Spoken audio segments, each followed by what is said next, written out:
Goddamn motherfuck. Holy shit.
They have cans of soup,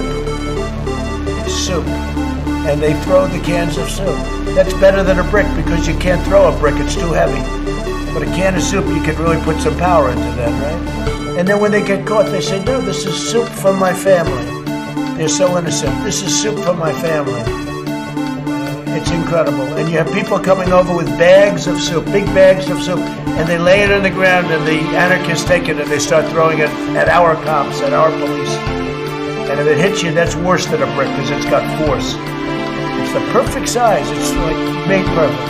And when they get caught, they say, no, this is just soup for my family. And then the media says, this is just soup. These people are very, very innocent. They're innocent people. Running against the worst candidate in the history of presidential politics puts pressure on me. Can you imagine if I lose my whole life? What am I going to do? I'm going to say, I lost to the worst candidate in the history of politics.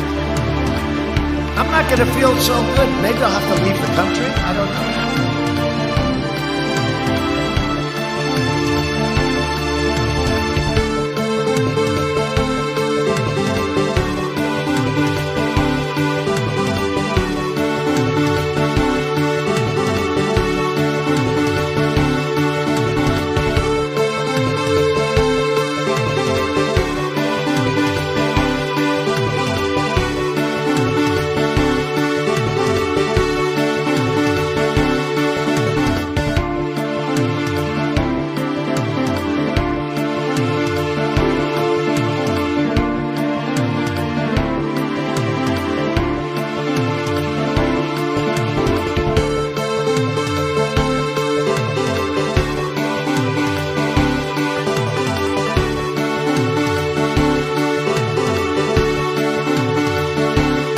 the market is doing what it's doing is people are sitting at home getting the checks from the government, okay? And this fair share is a bullshit concept.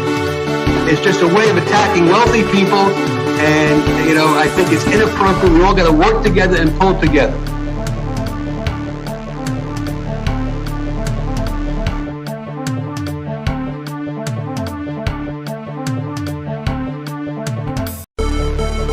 Early in the morning, they went to the table with the black robe, the black shield, and they pulled out the votes.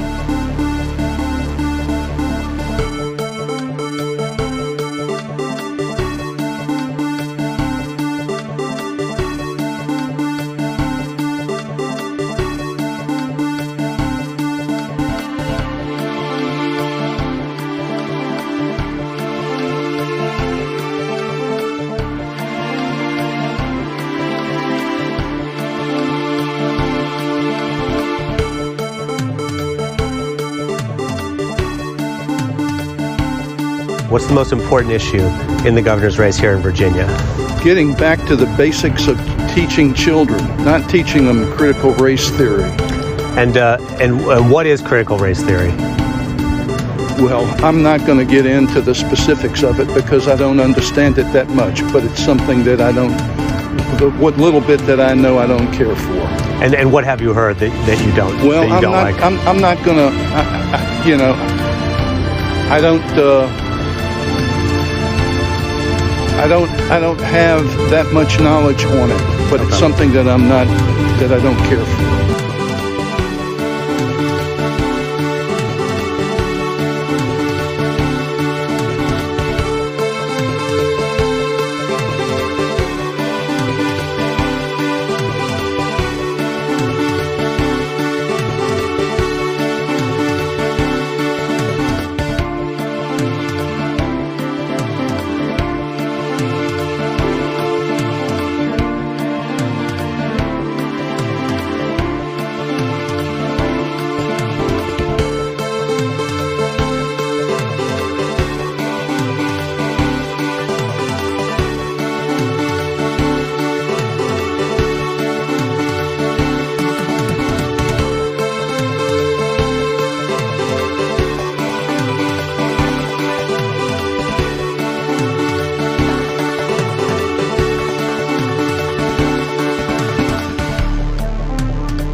I don't wear masks like him. Every time you see him, he's got a mask. He could be speaking 200 feet away from it. He shows up with the biggest mask I've ever seen.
That isn't what it meant. Well, what did it mean now? Explain. It meant that it's indicative of low-resolution thinking.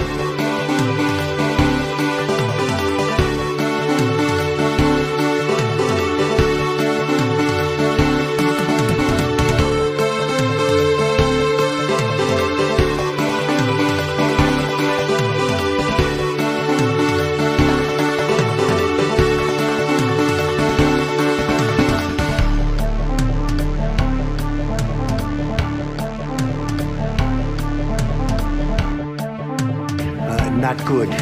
Believe me, not good.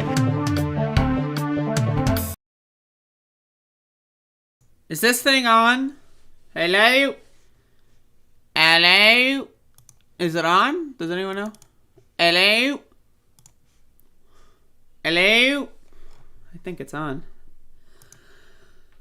Can you believe this? Can you believe the world that we are living in? Howdy, folks. Welcome to another episodic installation. That was a light thing. Look at that. I'm going to do it again in case you missed it. Listen. Welcome to another episodic installation of Above It, the Goddamn All. And, I'm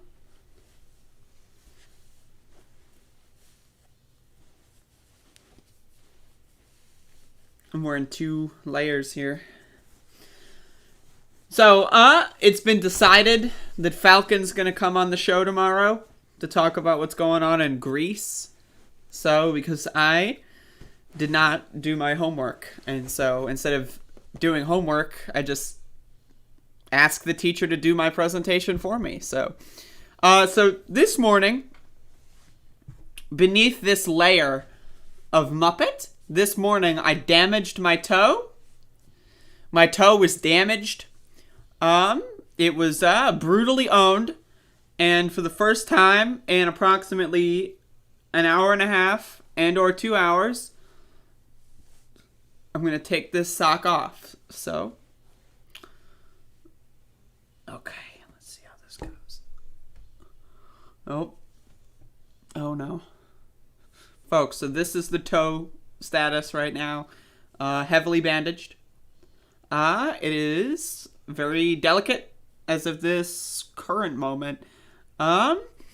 So we'll see how this develops, but this is kind of what I'm dealing with on a day-to-day basis. This is what it's like to be me.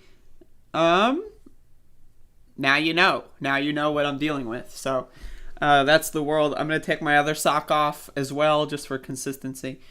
And so, there you go. That's the world that I'm living in. I would like to blame Max the dog for this one. Maxie, it's all your fault. He disagrees, but you know, what are you gonna do? But anyway, so Max the dog hurt me. He is responsible for me falling. And, well, I didn't fall, but like I stopped myself from falling, and in the process, I damaged my toe. So. Alright. So, how's it going, folks?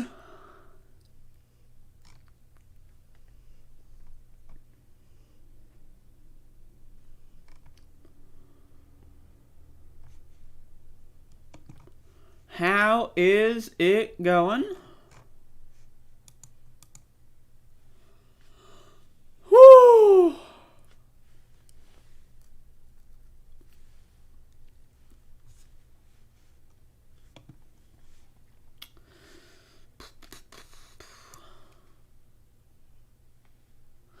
Reparations and pardons for all drug prisoners are needed. Well, depends. I'm just kidding. I agree. I agree. I'm in there. I'm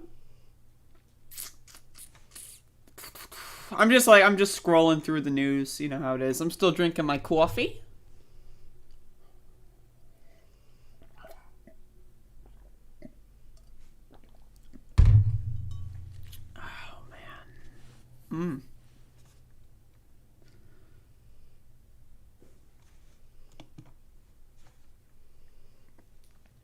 Let's check this out. Let's check this out. God damn.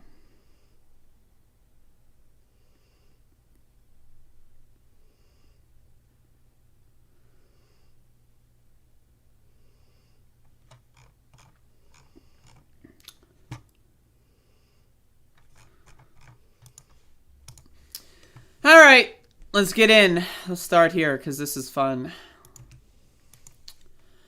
Pro-Trump counties now have far higher COVID death rates.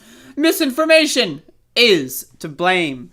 So before we get into this one, I want to talk about just how stupid this world is. Like, you may, if you've been watching the show for the last week or two, you may have realized that I have been increasingly getting very, very, very sick of dumb motherfuckers.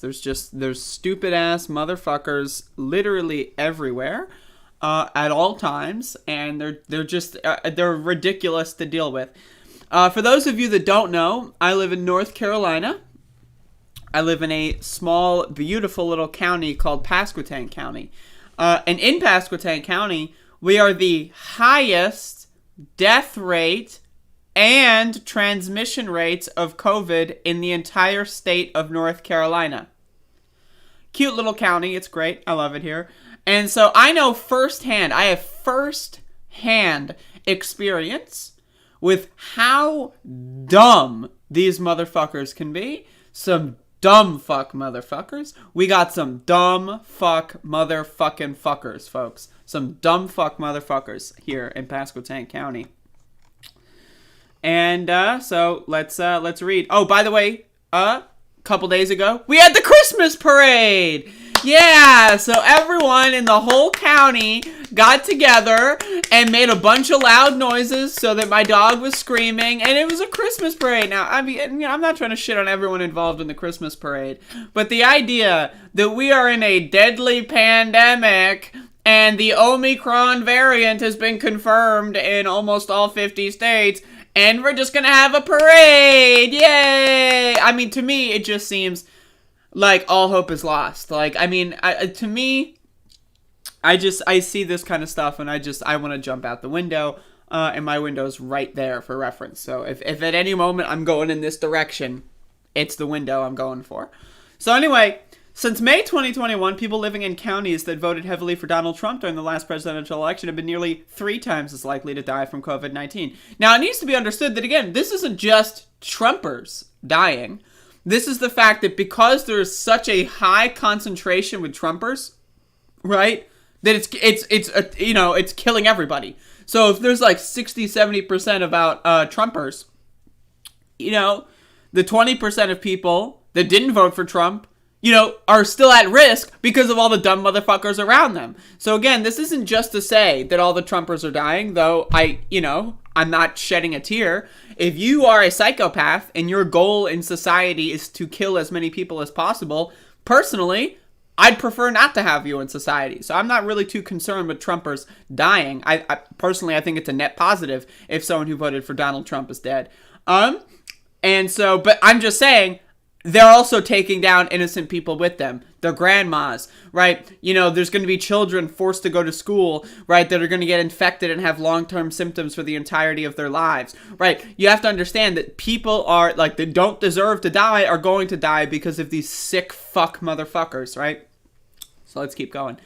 That's according to a new analysis by NPR that examines how political polarization and misinformation are driving significant share of the deaths in the pandemic. NPR looked at deaths per 100,000 people in roughly 3,000 counties across the U.S. from May 2021, the point at which vaccinations widely became available. People living in counties that went 60% or higher for Trump in November had 2.7 times the death rates of those who went for Biden. Counties with an even higher share of the vote for Trump saw higher COVID-19 mortality rates. In October, the reddest 10th of the country saw death rates that were 6 times higher than the bluest 10th, according to Charles Gaba, an independent healthcare analyst who's been tracking partisanship trends during the pandemic and helped to review NPR's methodology. Those numbers have dropped slightly in recent weeks, Gaba says. It's back down to around 5.5 times higher.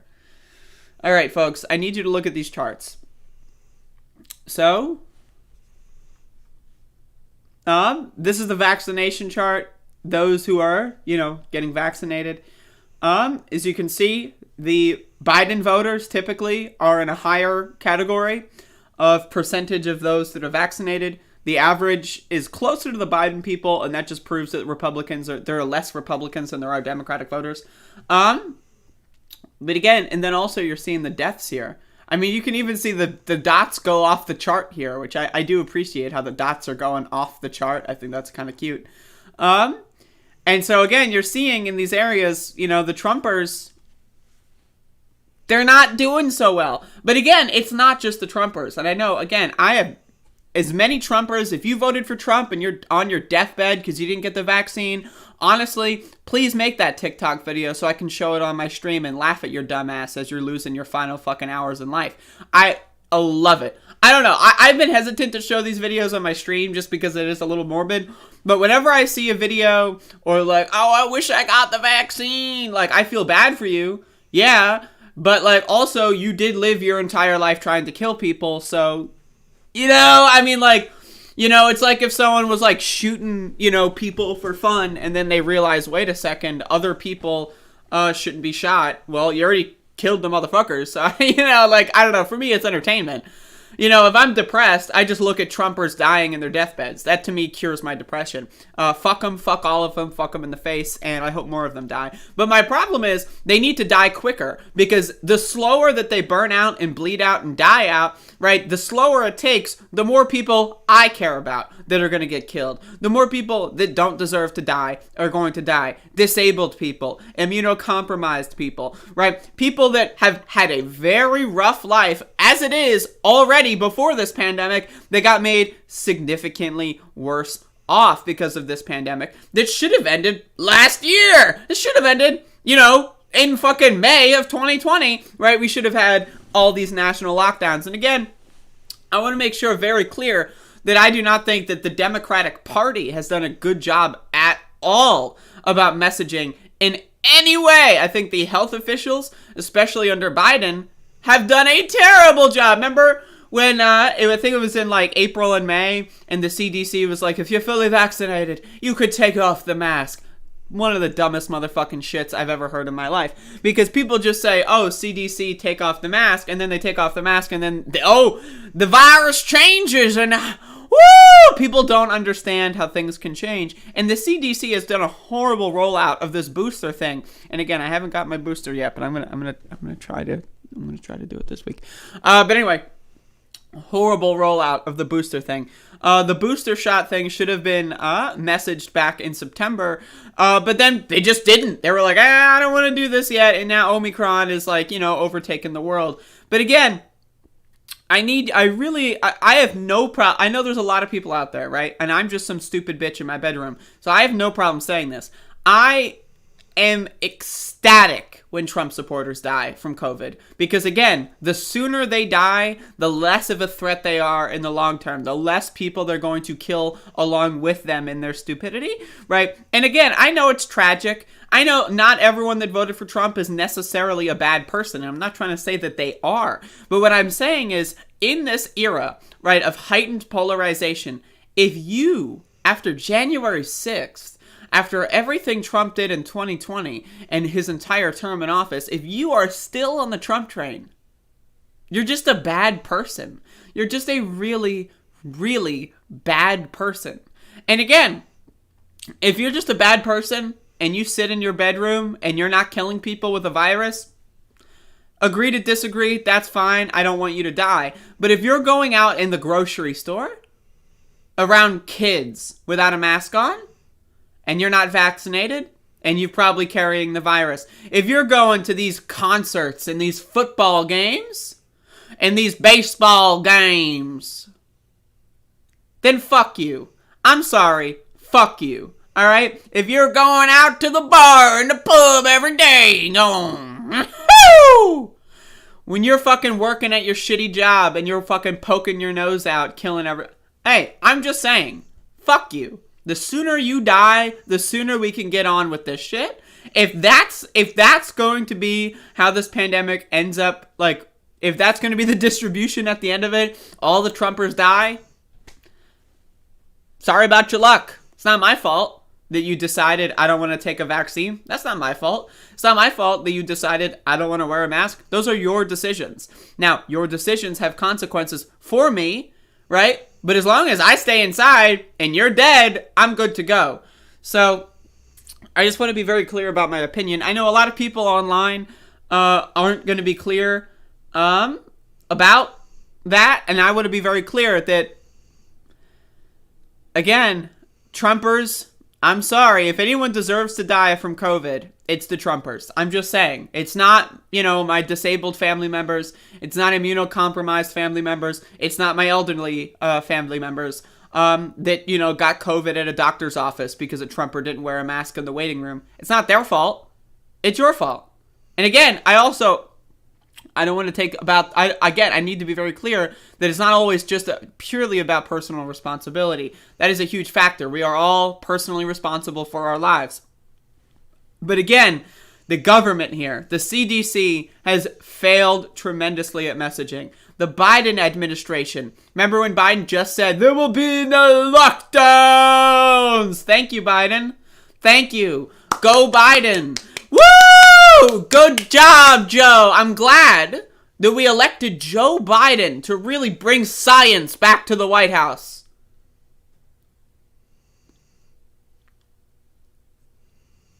It's bullshit. It's bullshit.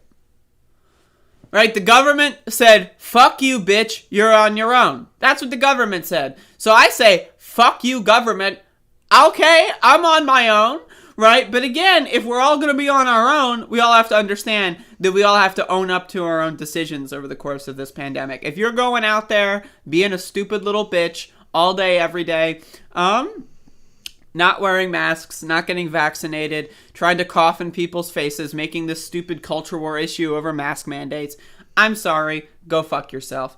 That's all I've been saying, and I'm not going to shed a goddamn tear for any Trump supporter that's on their deathbed. Every time I see those conservative radio hosts die, another one dead, another one dead, Florida radio host dead, this guy dead, that guy dead, dead, good. Fuck off, die faster, let's get this shit over with. That's what I have to say.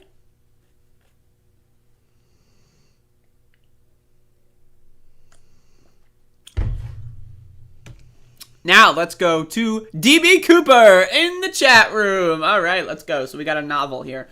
This fear-mongering doomsday preaching is brought to you by Pfizer Corporation and the young jobless socialists who all want to stay home while living on social media.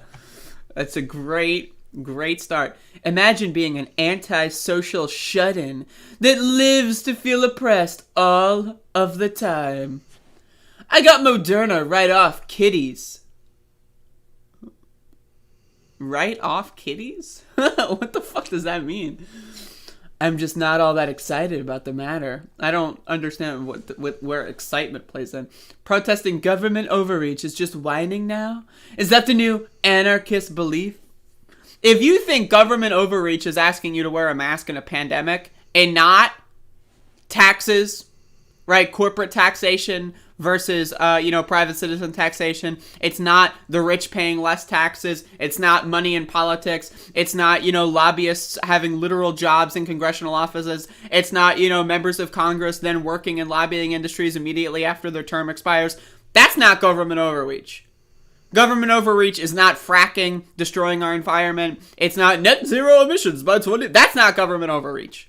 Government overreach is not having cops in your neighborhoods knocking on your doors, arresting people for drugs, the war on drugs. That's fine. There's no such thing as government overreach there. But really, the government overreach is when you're asked to wear a mask in a pandemic. I mean, again, that's the problem with this motherfucking guy's bullshit.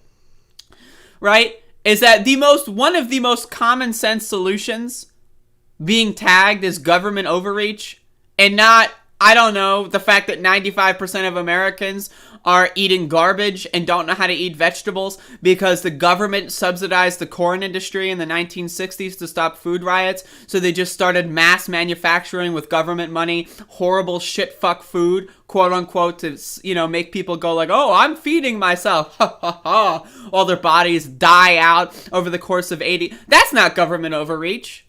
No. That's chill, bro. The drug war's chill, bro. Wearing a mask in a pandemic?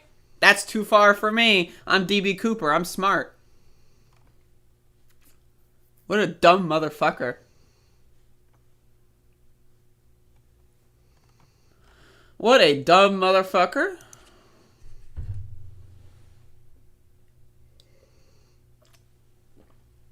We got some dumb-ass motherfuckers in the chat.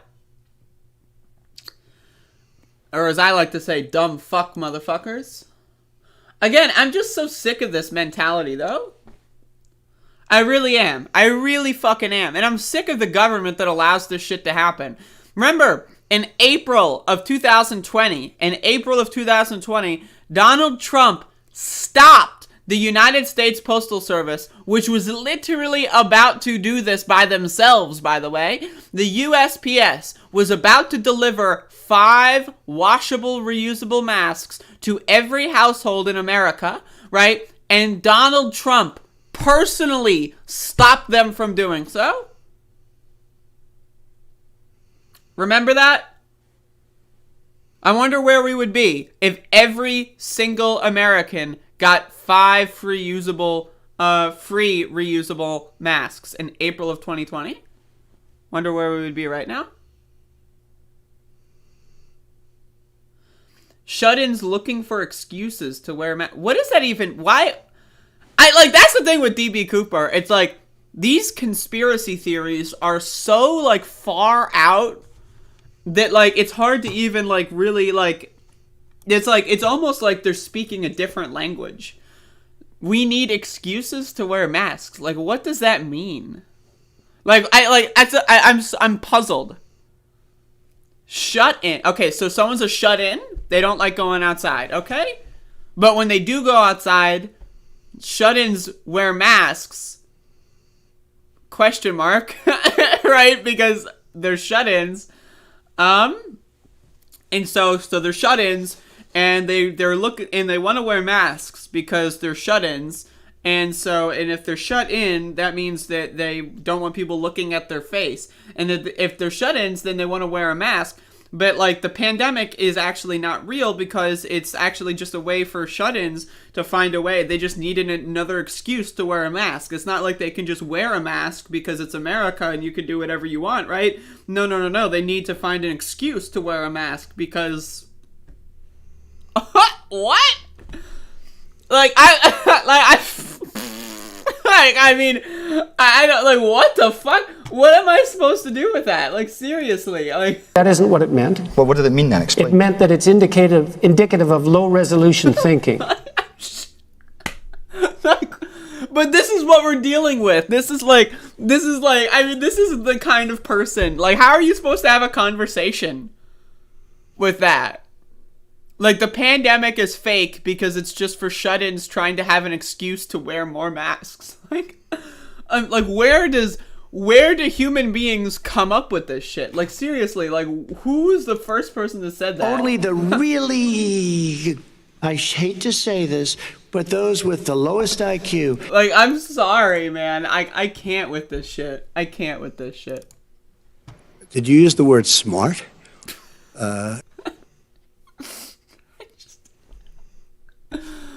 Oh, man. Like,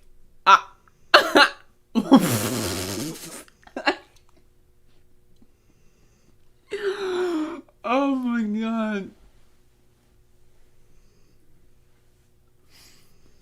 Like, in what universe can a human being actually believe that?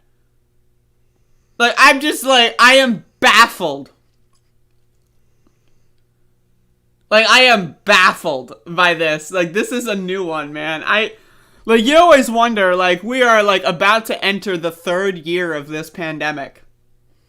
This pandemic started, right, almost 3 years ago, or 2 years ago, right?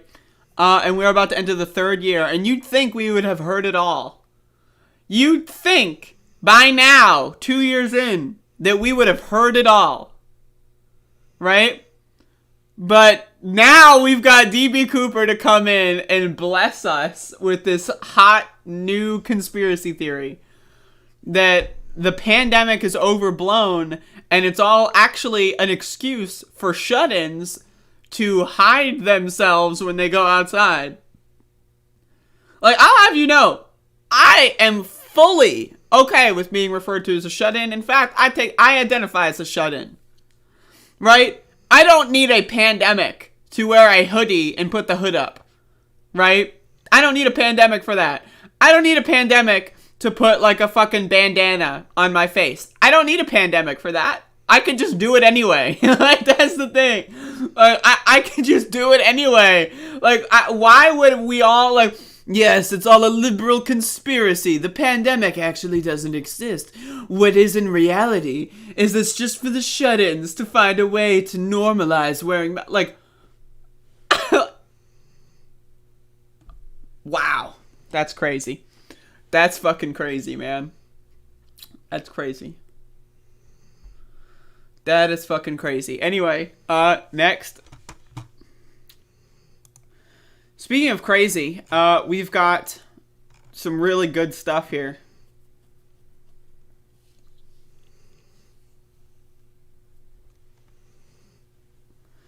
So we got some really good stuff here. So the Orange Man, Donald J. Trump, former president of not these United States, but those United States. You know how people say these United States? He was president of those United States. Not these. But anyway, that's my joke. Released a statement yesterday, I believe, or it was the day before, I don't know. And so, this is a very good statement. This is a really good... Okay, so Save America, December 4th. Statement by Donald J. Trump, 45th president of these United States. Anybody that doesn't think there wasn't massive election fraud in the 2020 presidential election is either very stupid or very corrupt. Now, if you've heard about this story so far, you know what the meme is. And if you've graduated preschool, you understand what the problem here with this statement is, right? But, like, can we talk about, like, just... Let's save that part, the fun part that we all know about. Let's save that and, like, let's put a pin in it and we'll get back to that in a second here. But let's just, like, this is like a tweet. Like, he's just tweeting. He's tweeting. Like, this is just, he's got his own pack or whatever, his own organization just so that he can tweet. Like, this is all like an elaborate conspiracy to get a loophole to avoid his Twitter ban. That's what this is. And also, like, what's the context here? What is it? Like, is either very stupid or very corrupt. Like, why is he saying this? And what brought this about? Like, is he just, like, reminding everyone that he won the election or some shit in his mind? Like, what exactly is the point of this? But then, like, all right, so we got that pin. Remember when we pinned that thing earlier? All right, unpinned it. Now we're going to get in. So anybody that doesn't, so they do not think that there wasn't massive election fraud. Wait a second, that doesn't sound right. That doesn't sound right. You know what I mean? Like, that doesn't... Wait a sec. Okay, so they don't think... So this is something that they do not think. They disagree with the following statement. There wasn't massive election fraud?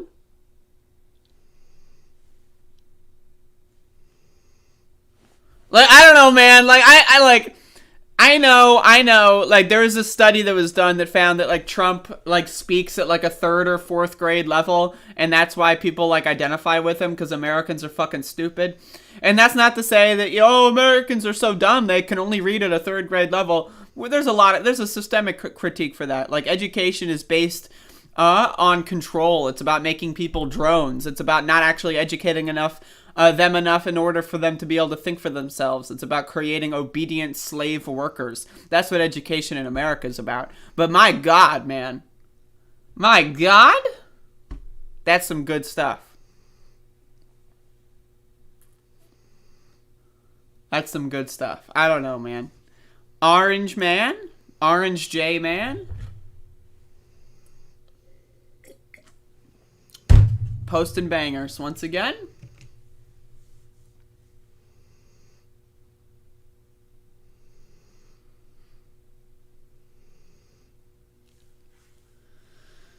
I love the idea that, like, DB Cooper thinks that, like, everyone who disagrees with them, like, watches CNN or something.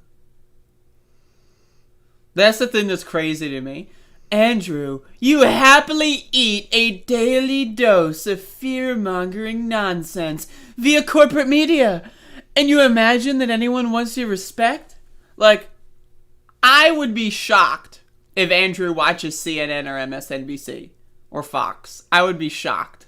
Maybe you do. Maybe, I don't know. Maybe I pegged Andrew wrong, right? But like, unless DB Cooper is trying to say that I am corporate media, in which case,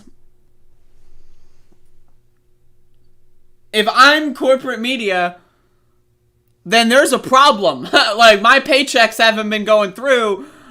You know, like, if I'm corporate media, some stupid bitch in her bedroom that hasn't been cleaned in God knows how long, like, look at this shit.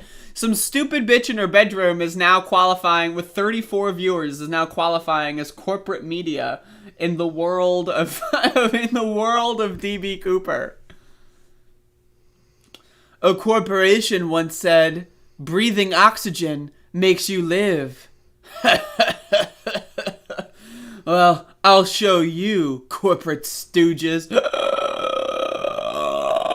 Like, I'm just like, what the fuck? You know, like, woo! Honestly, though, like, whenever I'm in a situation where I have to deal with cable news, I'll watch Fox News. CNN and MSNBC are boring. Like, honestly, they're boring. I would watch Fox News before I would watch either of them. I might turn them on just to see what they're saying, right? But it's like, when I was at my grandparents' house a couple of weeks ago or a month ago, whatever, you know, sometimes I would turn Fox News on, because that's entertainment. Like, it's just funny. It's just fun to watch. Like, you watch the shit, it's like outrage porn. I love it. Didn't Huggies just restore the Orange Man illegal immigration policy? Funny. The corporate media barely mentions it. Yeah, isn't that funny? That is funny. Joe Biden sucks. What is... Like, who... Like, DB Cooper, who are you talking to? Like, I'm just so strange to me. Like, who are you speaking to? Joe Biden's garbage. The fucking, like, remain in Mexico policy is garbage. We all think it's garbage. Who are you talking to? Like, are you in your own world? Are you, like, doing, like, drugs or something? Like, what are you doing? I'm just, it's fascinating. It's fascinating. But anyway.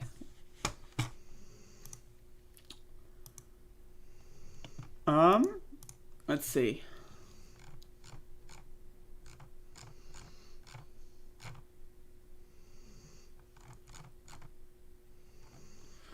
Oh man, this one's a banger.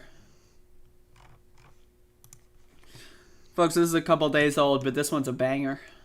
You're gonna love this. Alright.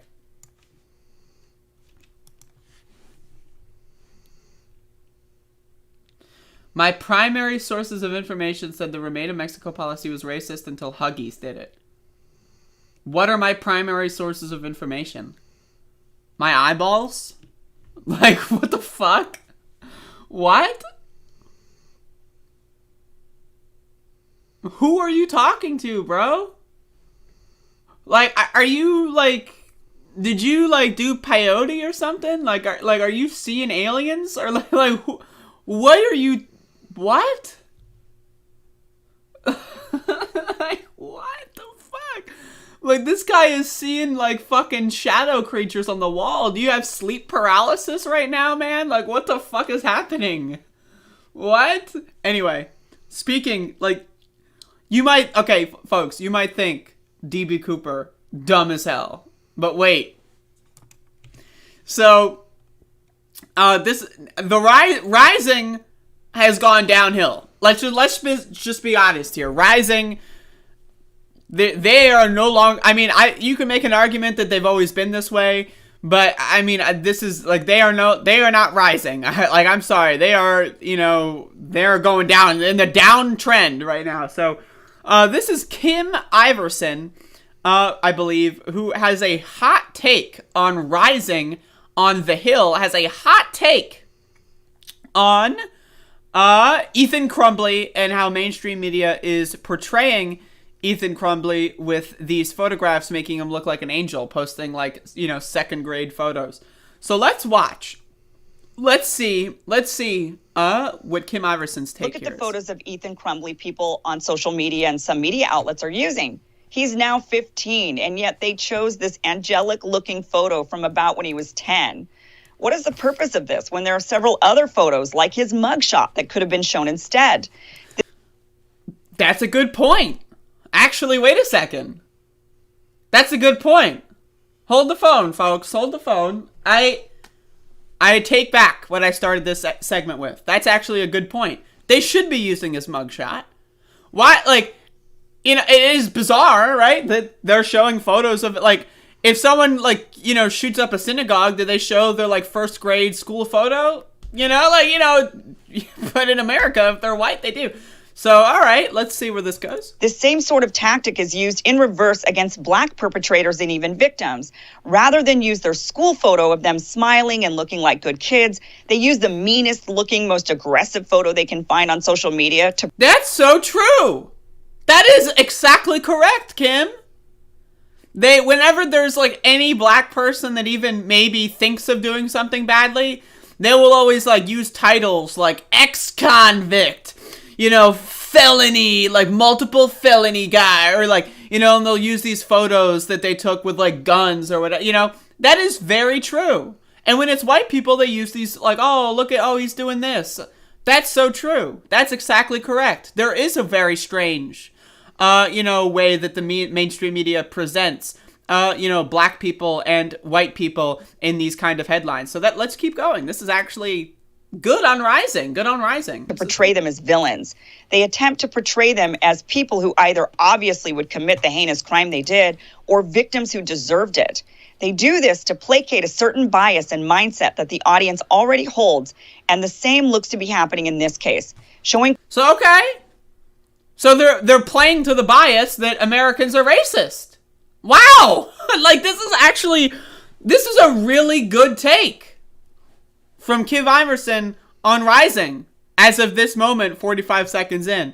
So, all right, let's watch. Crumbly as this innocent-looking angelic white kid is intended to stoke fear and support a narrative that white people, no matter how nice they look, are domestic terrorists who we should all be afraid of. Folks, I mean, again, I don't even... Only the really... I hate to say this, but those with the lowest IQ. Let's play that again. No matter how nice they look, are domestic terrorists who we should all be afraid of. Look at the photos of Ethan Crumbly people. That isn't what it meant. Well, what did it mean then? Explain. It meant that it's indicative of low-resolution thinking. What? What? Be happening in this case. Showing Crumbly as this innocent-looking angelic white kid is intended to stoke fear and support a narrative that white people, no matter how nice they look, are domestic terrorists who we should all be afraid of.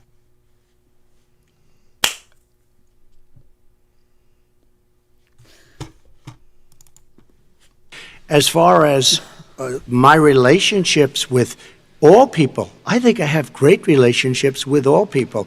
I am the least racist person in this room.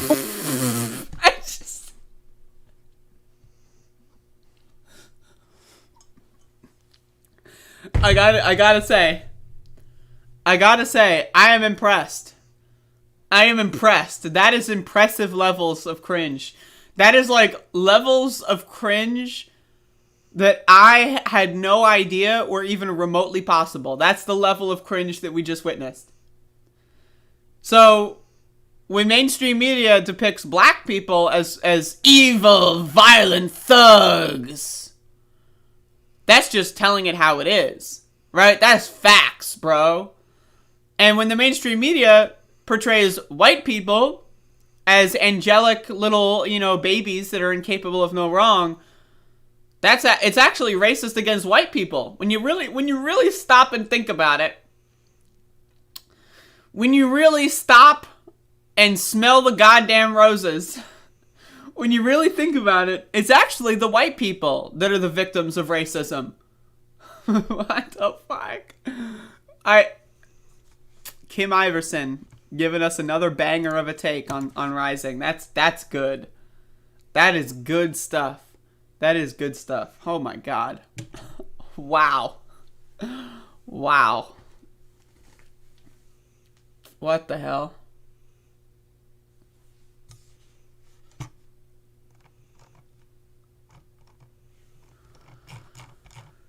Absolute and utter banger, folks. That is one hell of a take. That is one hell of a take. I don't know what to tell you. One hell of a goddamn.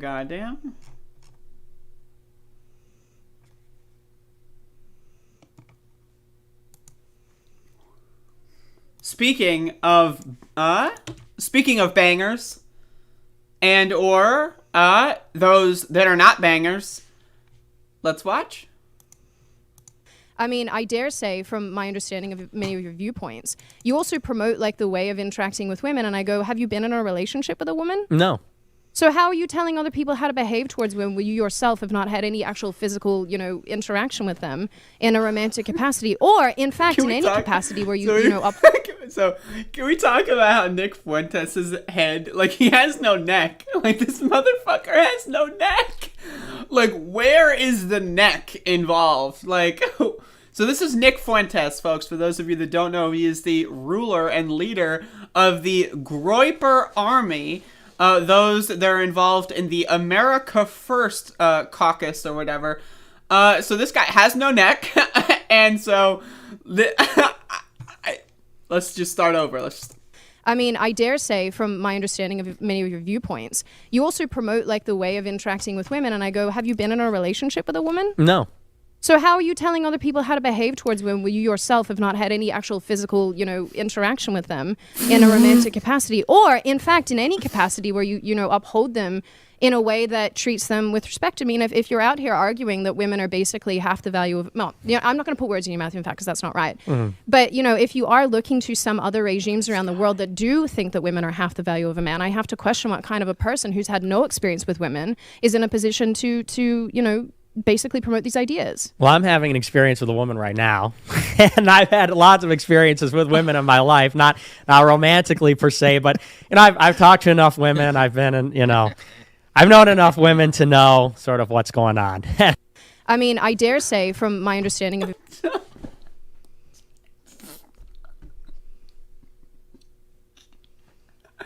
I'm sorry, man.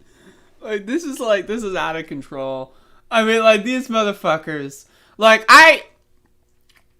Now you might think this guy, right? Yeah, there you go. You might think this guy, right? Why am I mocking just a lonely goober? Just some guy, who can't get laid. I mean, it's rough out there. Right, and I, not necessarily, mocking people that, have no ability to get laid. It's not necessarily a bad thing, sometimes it's... But when you realize, this is Nick Fuentes. Now, if you don't know who Nick Fuentes is, he is, again, the leader of the Groyper Army. He is, the guy who does the America First caucus. He is an out and about proud white nationalist, and he hates women, and he's never had an interaction with a woman or a relationship with a woman. But wait, he had a mom in his life, and therefore he knows everything about the female brain, because because he's dealt with women in his life. I mean, again, imagine looking at Nick Fuentes, no neck Fuentes. No neck Nick, and thinking, yup, I'm going to spend thousands of dollars to attend this guy's, conventions and rallies so that I can get my book signed by this guy? There's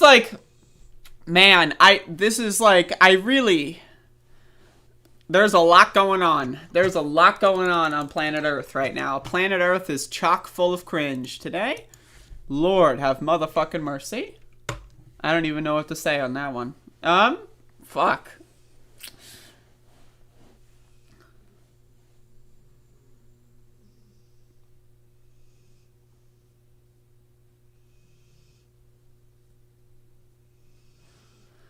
My God.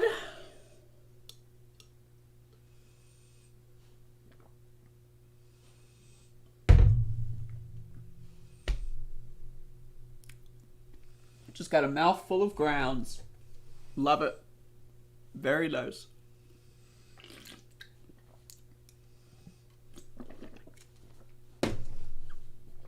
Oh. Extremely healthy coffee grounds, baby. Hell yeah. All right. Let's go on. See what else we got.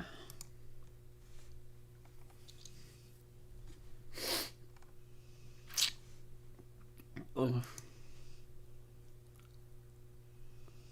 Oh. Motherfucking fuck. Motherfucking fuck.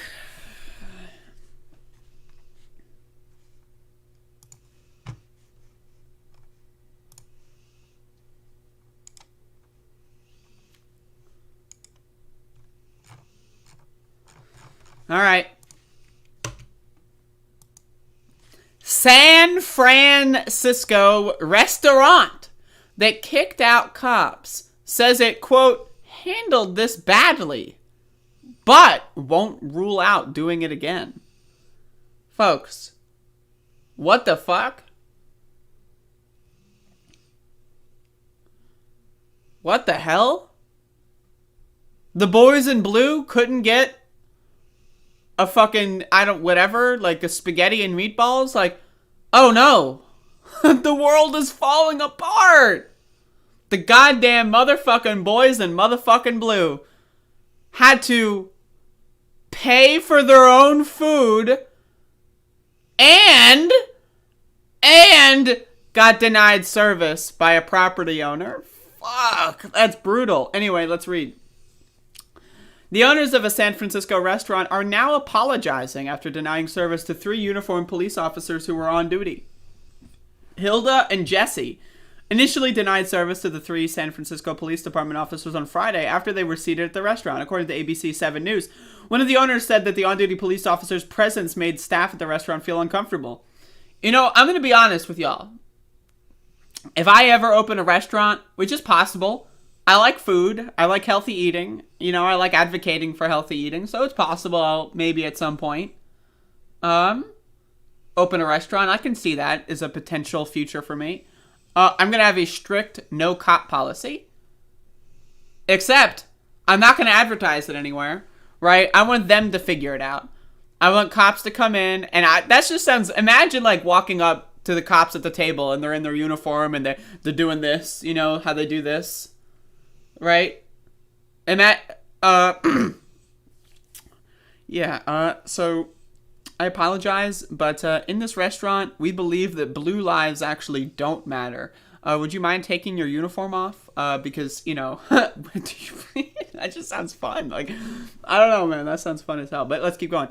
It's not about the fact that we are anti-police. Co-owner of Hilda and Jesse, Rachel Silcox, said, it's about the fact that we do not allow weapons in our restaurant. We were uncomfortable when we asked them to leave. You ever notice that cops just feel like it's, yeah, we get to walk around with guns. This is them. They walk around, they're grabbing their fucking titties, and they're like, yeah, that's right, I got guns. You want to go inside the restaurant that bans guns with our guns? Yeah, that's right, we're a cop and we have guns. Like, what is that shit?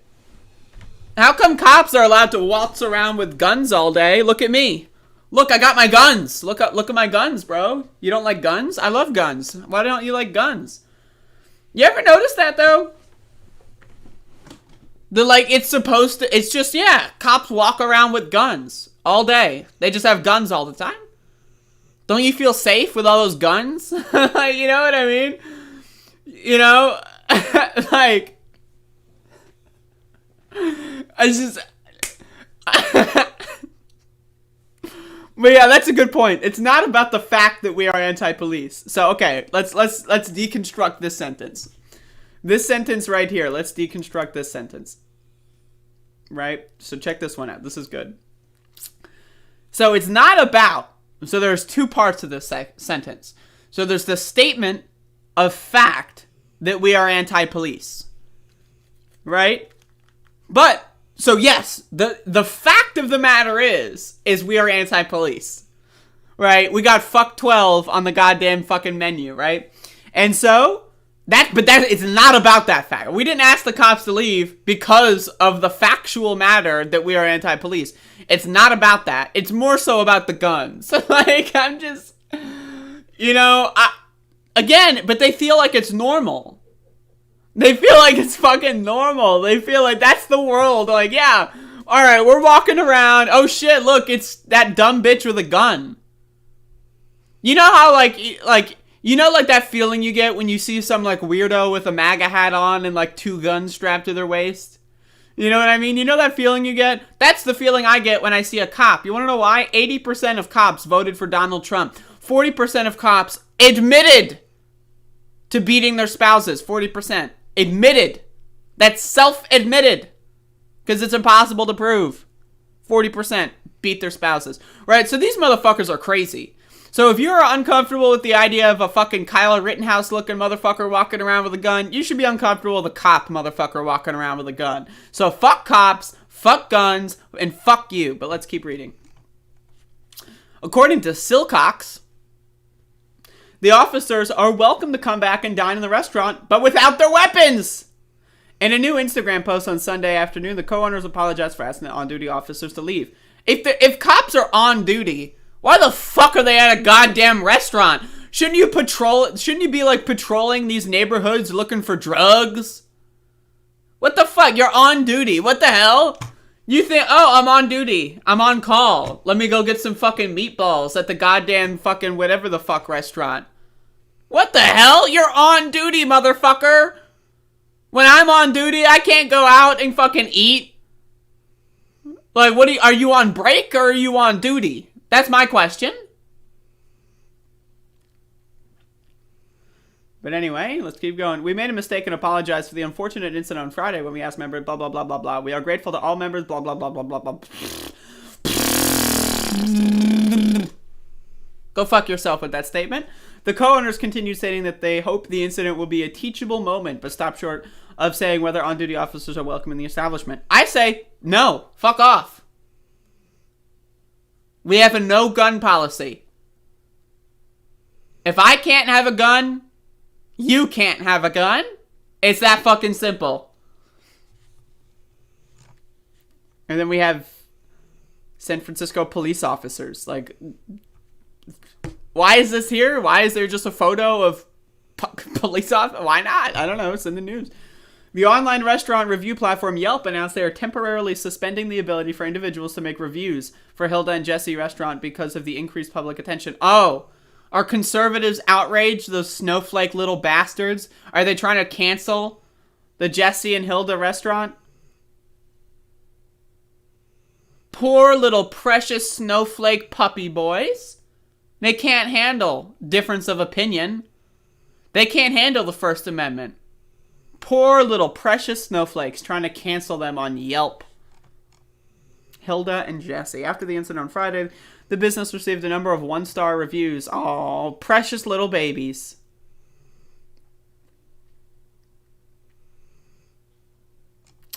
Yeah, fuck cops, fuck you, and shout outs to, Silcox, whoever said this.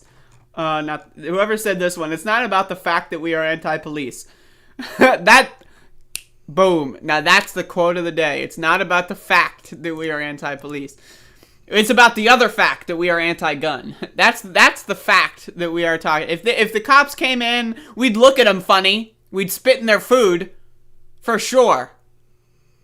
But it's really the guns that are pushing them. Goddamn, that's a good story. I'm on a roll here today.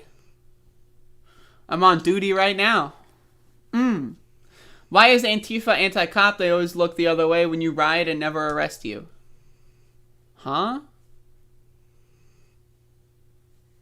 Why is Antifa all caps? So why is Antifa all caps? Right? Like you're screaming it out loud.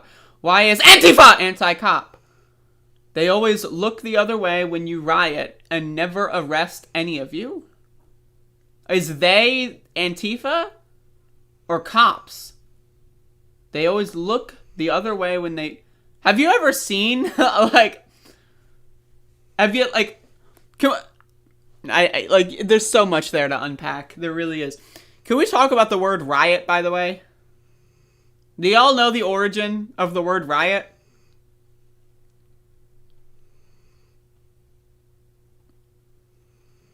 So we have a First Amendment protection to peaceful assembly in this country.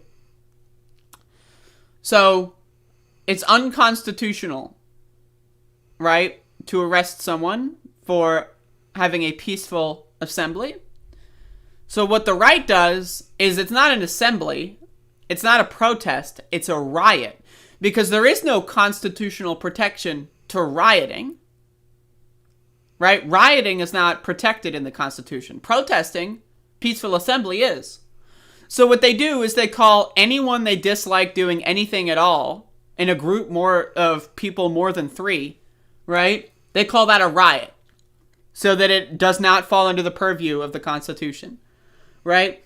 And so again, and it, like, yes, is it possible that sometimes, right, assemblies stop being peaceful? Absolutely. And if you want to say, right, that maybe in specific instances, if buildings are being destroyed or set on fire, that you could call them riots, all right.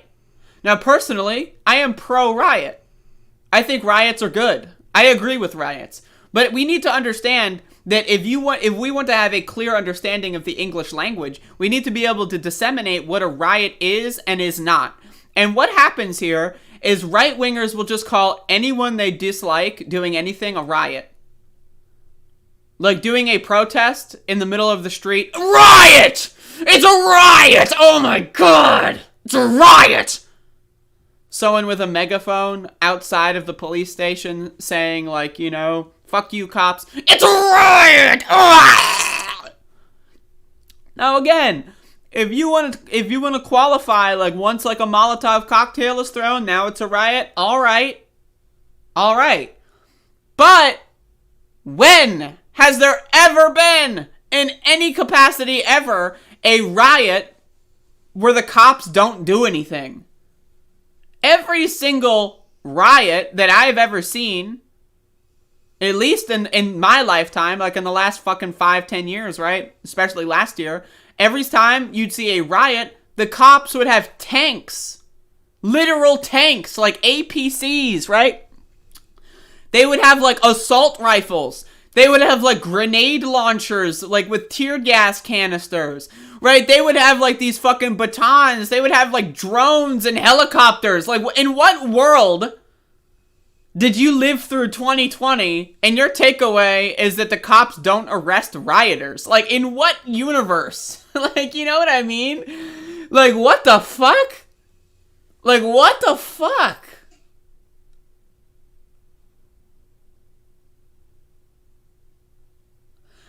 Right, and that's the problem with the word riot. Like, I personally don't like the word riot.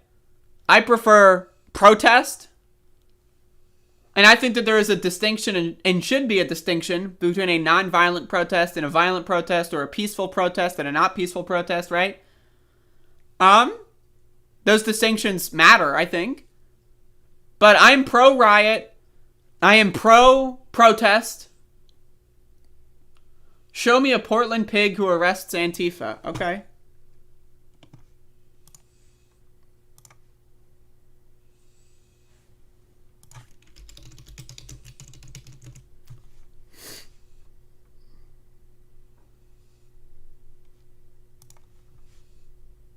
Here we go.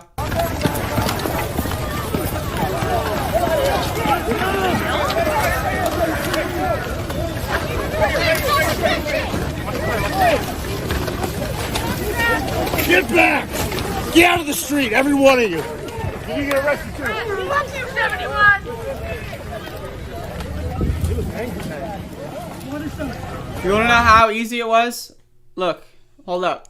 I just searched Portland arrest and went to the videos tab on Twitter. Check this out.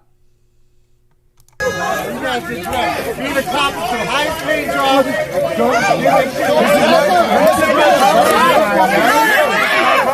That's a register to vote, sir. That's a register to vote, sir. All right, what about this? Anything here? That's just a good photo. Goddamn. Anyway, so you can check this out. DB Cooper, you're dumb as fuck. Then there aren't any oh, okay, so now the goalposts are moving.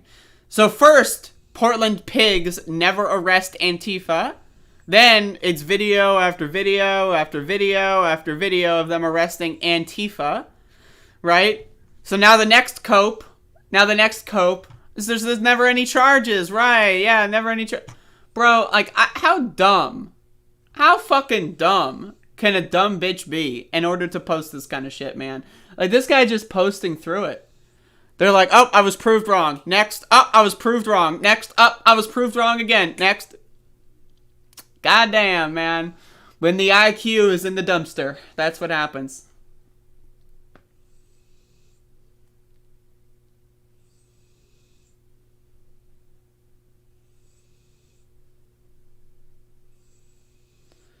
But yeah, I am pro destruction of property. Depends on the property. Right? I think every conversation is nuanced. Personally, I will not shed a tear if a police station is set on fire and burned to the ground. I don't give a fuck.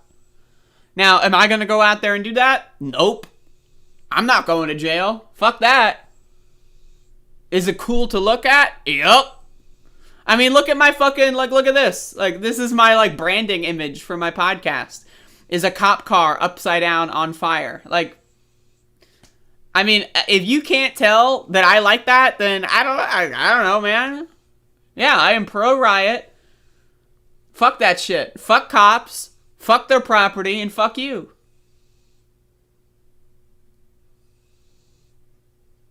Like, I don't know what else to tell you. I'm sorry if that offends you, but I don't care, so it's your problem.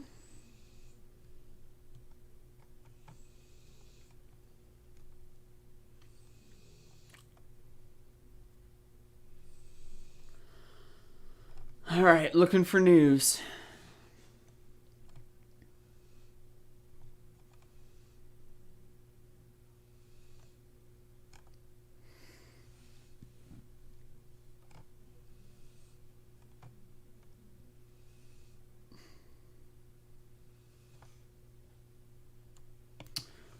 Damn, now that's a good headline. Hold up.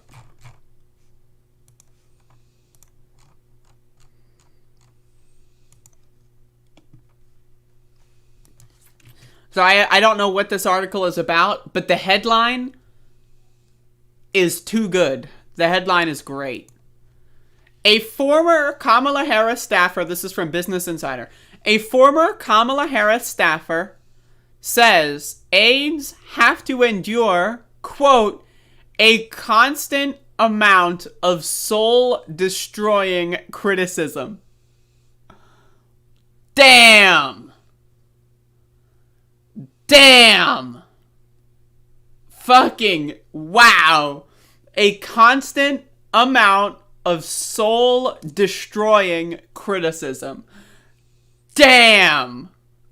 Now that is good. Alright, so let's keep reading. This is great. So again, folks, for those of you that don't know the context here, the Biden and Harris White House is not doing so well. Kamala Harris has an approval rating, last time I checked, of 28%. In fact, is there a percentage in here at all? Hold up.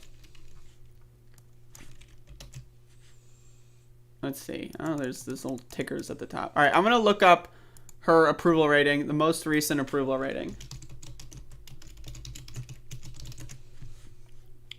Because this is going to set the scene for this article. Here we go.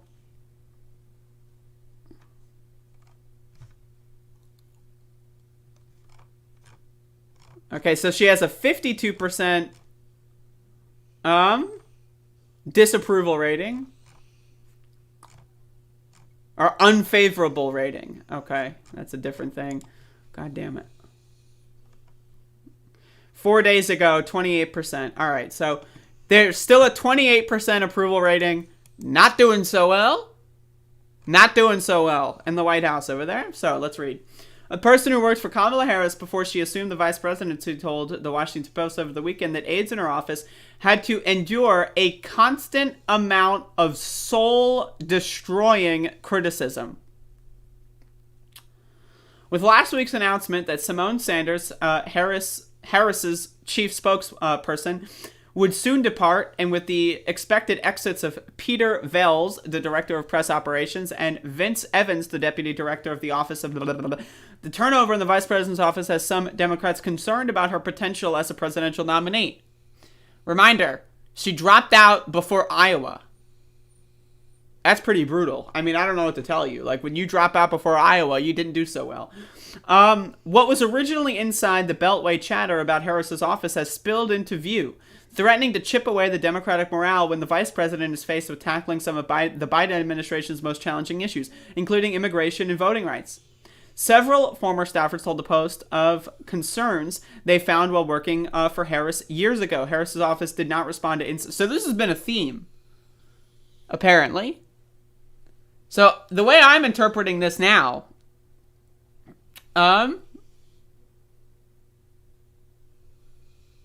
right, the way I'm interpreting this now is that Harris has a history of criticizing her own aides. Is that what I'm understanding? Some say Harris would refuse to analyze briefing materials set forth by employees, but then scold them if she appeared unprepared. This is getting better. This is getting better. This is good. This is good. It's clear that you're not working with somebody who is willing to do prep and the work, one former staffer told the newspaper. With Kamala, you have to put up with a constant amount of soul-destroying criticism and also her own lack of confidence. So you're constantly sort of propping up a bully, and this article has taken a turn, folks. This article has taken a turn. So I thought it was that, like, working for Harris was difficult because Harris received a lot of soul-destroying criticism. But no! It's working for Harris is difficult because Harris is a fucking loser bitch. That's amazing. Oh my god, this is great. I love this. All right. Gil Duran, who worked in Harris's office in 2013 when she was California's Attorney General, told the Post that the turnover in the vice president's office pointed back to her. One of the things we've said in our little text groups among each other is, what is the common denominator through all of this? And it's her, Duran, who left Harris's office after 5 months in his role, told the newspaper. Who are the next talented people you're going to bring in and then burn through and then have them pretend they're retiring for positive reasons? Oh my god, this is amazing. This is amazing. In a recent column, Duran, now the editorial page editor for the San Francisco Examiner, wrote that it was sad to see her repeat the same old destructive patterns. Again, 28% approval rating, dropped out before Iowa, total fucking loser.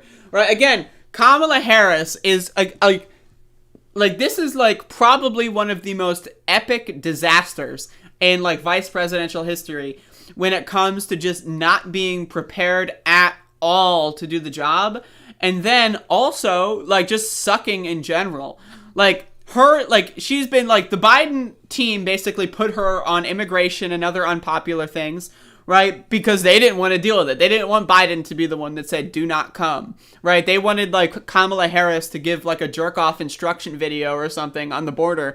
And, like, that seemed, just to fuck with her approval rating. And again, Kamala Harris is garbage. She has no good policies. Remember the one time that she made an entire Democratic primary debate about banning Trump on Twitter?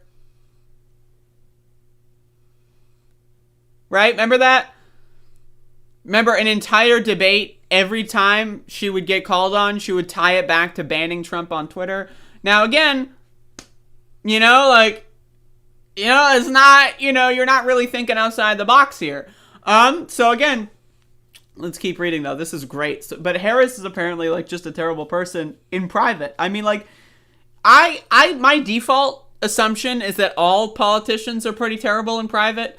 That's my default assumption. So the idea that Kamala Harris, a terrible politician, right? So not only is she a politician, which means she's probably a terrible person in private, but she's a terrible politician, which means it's probably even worse. However, Harris allies see the criticism as a consequence of her groundbreaking profile as the first woman, first black American, and the first Indian American to hold the vice presidency. Come on now. Right? Like, come on. Oh, everyone's just so, like, you know, Kamala being such a rude and nasty bitch for, like, the last fucking 10 years. It's because they're racist. That's why they're saying that. Dozens and dozens and dozens of people leaving her office, getting fired and quitting, right? It's because they're all racist. Every single one of them is a racist son of a bitch. All of them. They're all racist, right? She's perfect. She's amazing.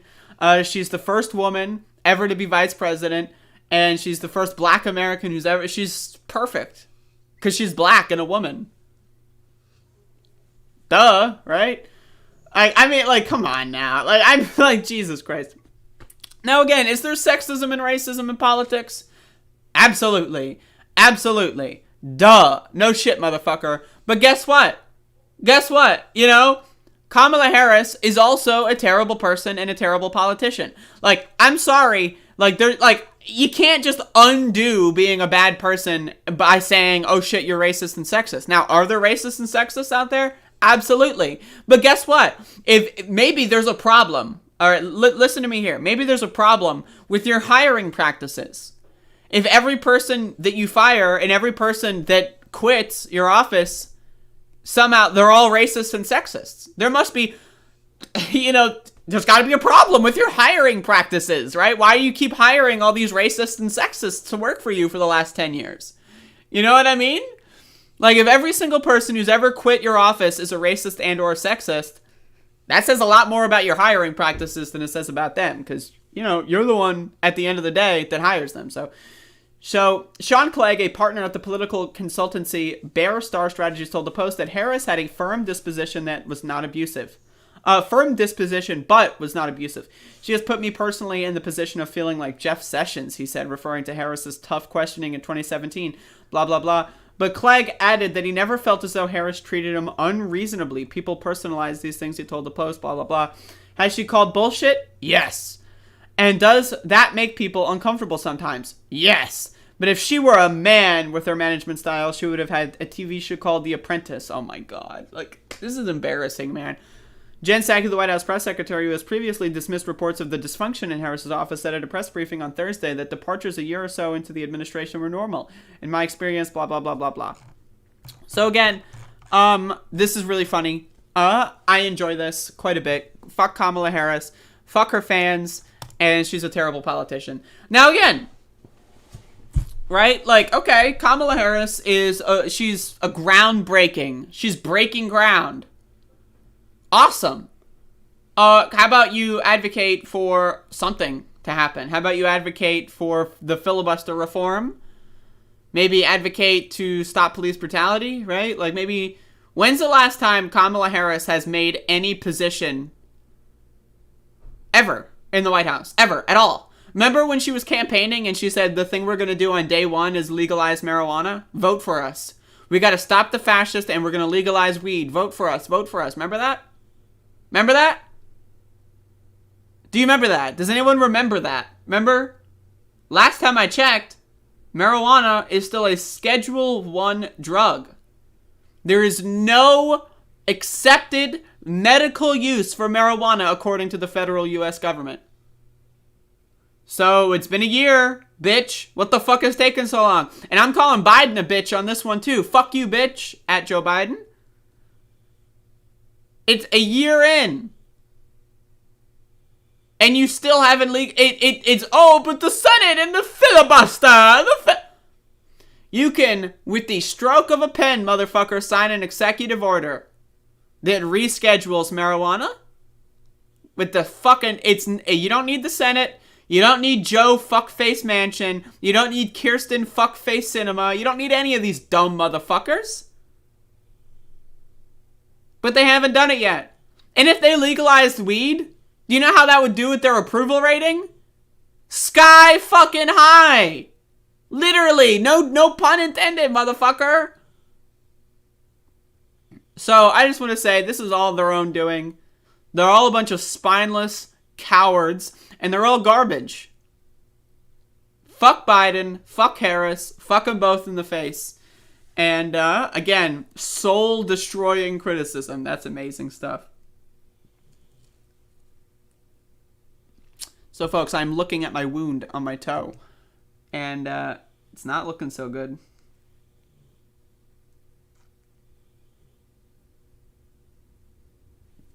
That is not looking so good.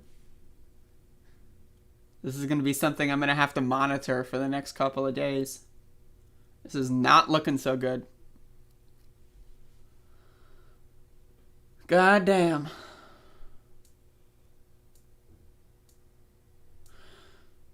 No social good comes from arson and looting. Hey, DB Cooper, how do you feel about the Boston Tea Party?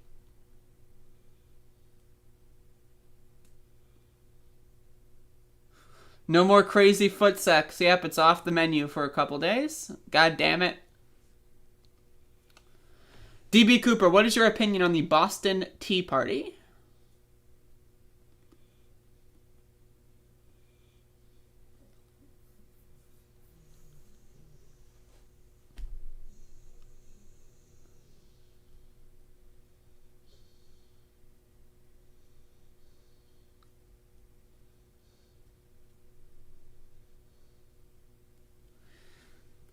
I'm just waiting for an answer. But while I wait, let me look for more stories. Love me some stories.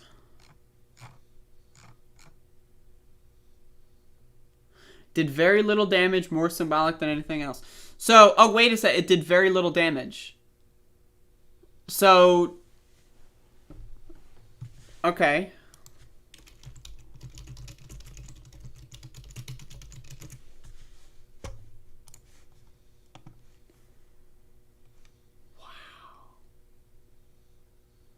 The Boston Tea Party, in today's money, did more than $1 million worth of damages. It was, let me actually look at this, because what year was this written in? $1.7 million worth of damages.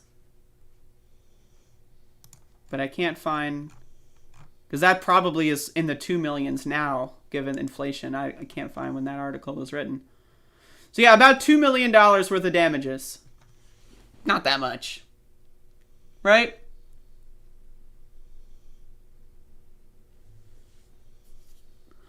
DB Coop. But again, here we go. Okay. So again.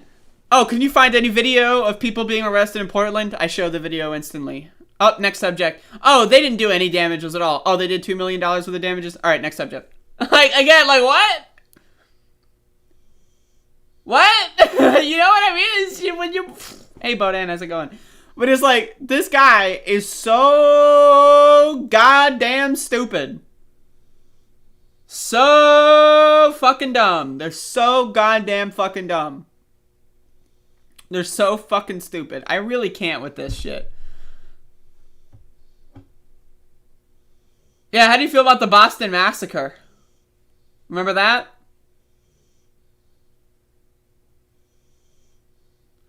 DB Cooper, we're not talking about arson or looting. We're talking about property damage.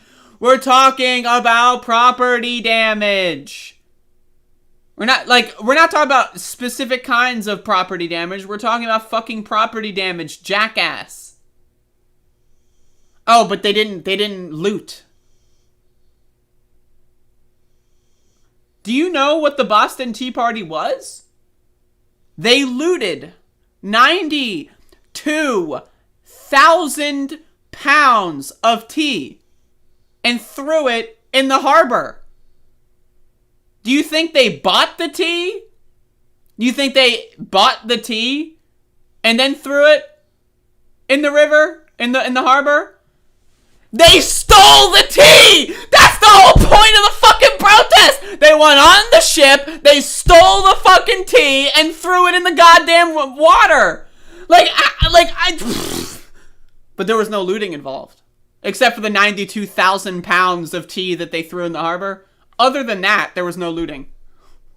What the fuck? This motherfucker, man. Like, this motherfucker.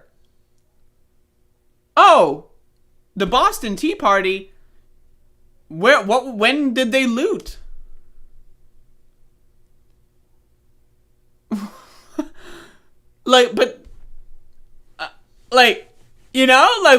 How do I engage in conversation with someone who is so clearly not at all in any way, shape, or form, like, willing to even admit that they were wrong about anything? Oh, there was no property damage in the Boston Tea Party. Oh, there was property damage, $1.7 million worth of property damage, estimated in 2012, which is probably like $2.5 million now. Okay. Well, there's no looting. Oh, you mean they stole all the tea, 92,000 pounds of tea, and threw it in the water? Well, it actually, it wasn't looting, because they threw it in the harbor, and, it wasn't, and then you carry the floor, and then, the sun was in my eyes, and then I woke up from a dream, and then, like, what? Boston wasn't destroyed because Britain lost some...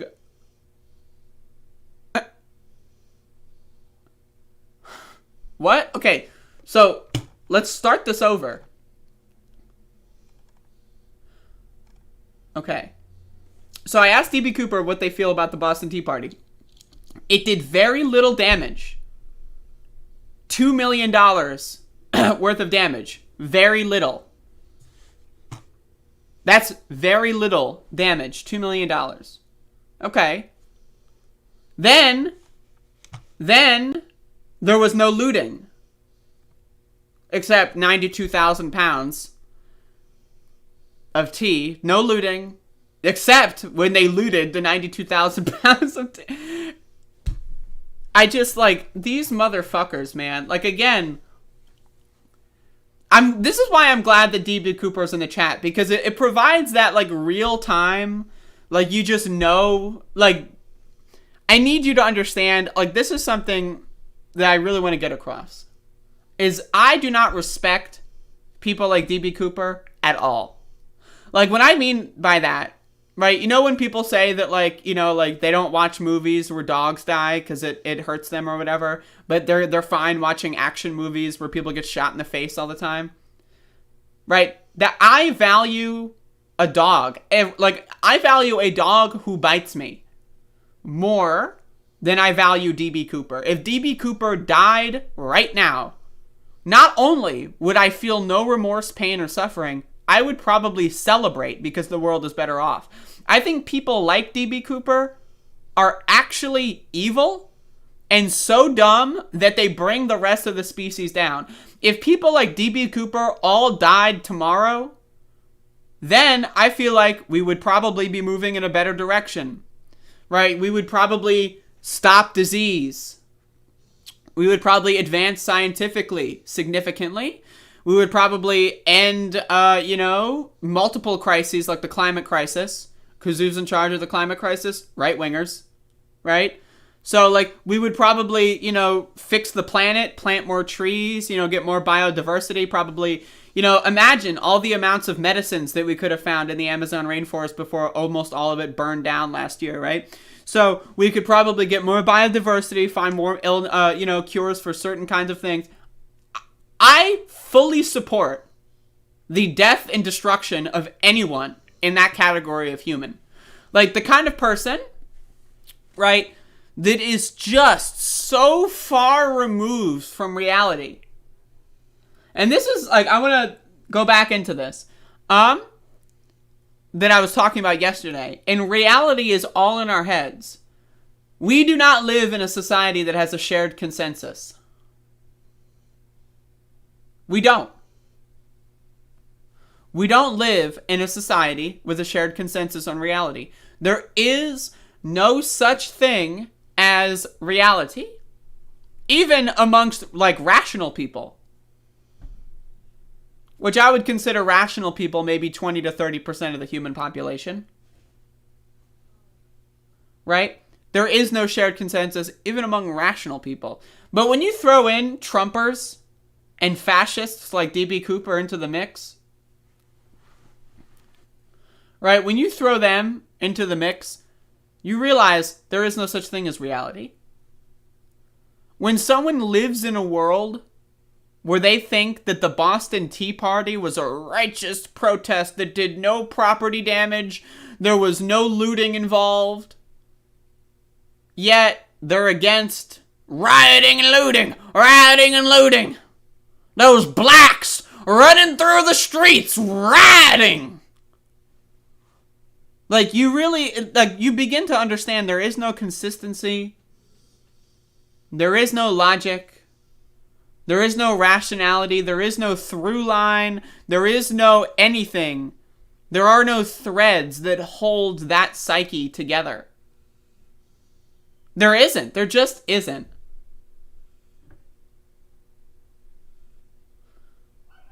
Hello, Pansa B. Rational people more like 11%. I mean, you know, that's a conversation we can maybe have for tomorrow. Right? But it's like,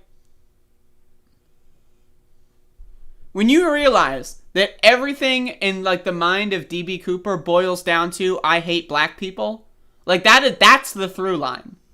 If there is an identifiable, like, thread in their beliefs, it's, I hate black people.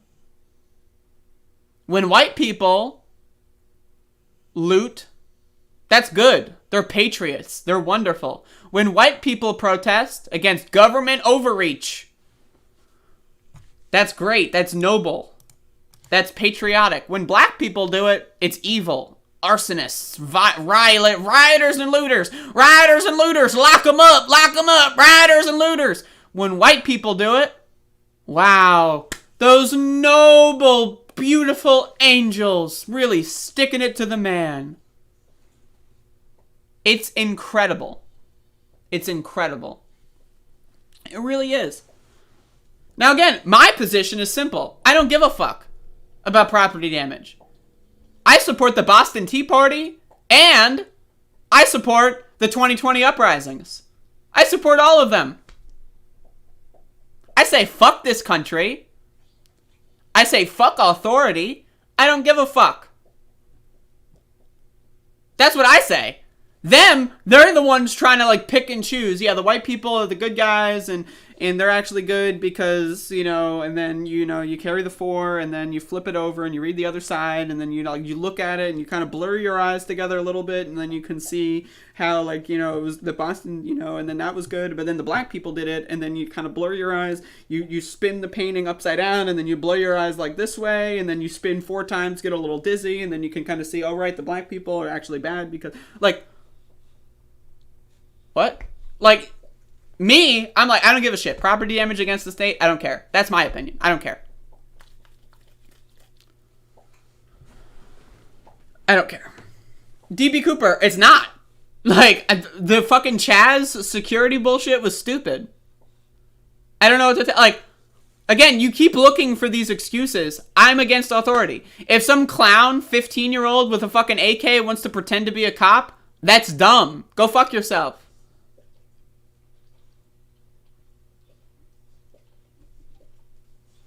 But again, like, I just like, government overreach is when a white person is asked to wear a mask in a grocery store. Government overreach. Black people getting shot and killed? Now,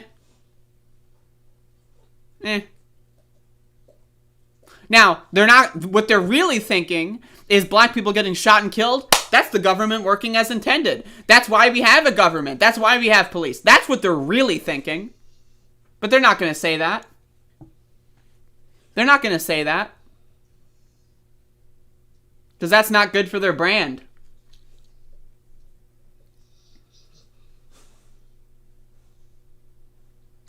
They commit a disproportionate amount of crime that isn't oppression. Do you know what crime is, Doyle? Crime is an arbitrary distinction. Smoking weed is a crime. You also know what crime is, right? Crime is based on those that are arrested. If I smoke weed and no one arrests me, I, as far as statistics are concerned, did not commit a crime. If I smoke weed and someone arrests me, as far as statistics are concerned, I committed a crime. So when black people are disproportionately arrested for petty crimes like marijuana possession, then guess what?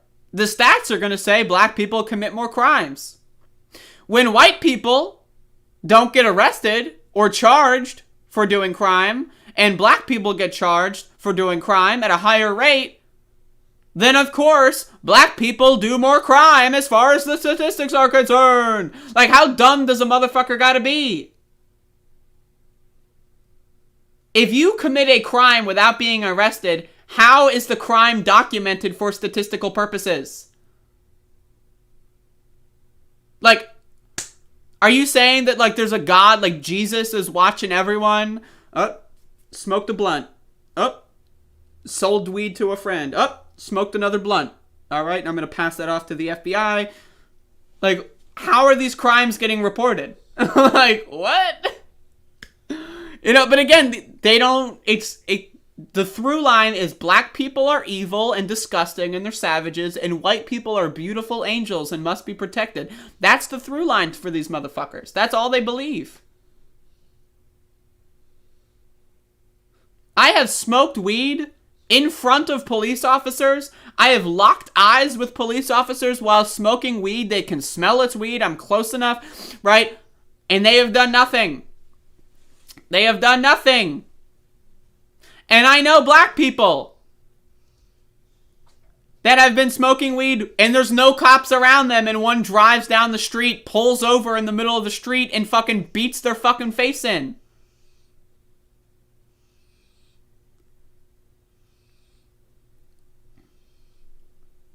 The statistics lie. No one said statistics lie. Statistics are only that. Statistics.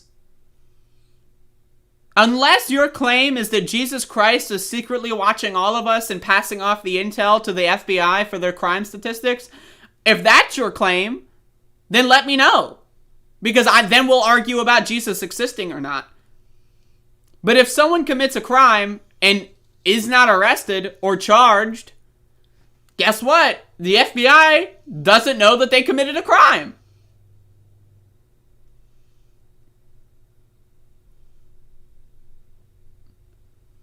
But again, like, this guy is just, again, they openly have they hate black people. Their entire, like, role in society is to wish and advocate for the death of people based on race. That's it. It's weird. It's strange. It's like, I can't wrap my mind around it, but, you know, it's not something a rational person does, that's for sure.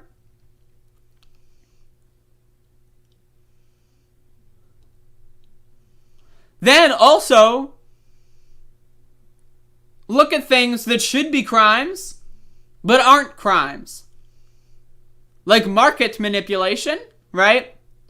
Most people that manipulate stock markets are never held accountable. Never. Right? Wage theft. Look at wage theft. What do you think the statistics are on CEOs that commit wage theft that are white versus black? It's just that wage theft, they don't prosecute people over it. It's mostly white people committing those crimes, but they're not crimes in the eyes of the government or in the eyes of enforcers. So again, when you look, crime is an arbitrary distinction.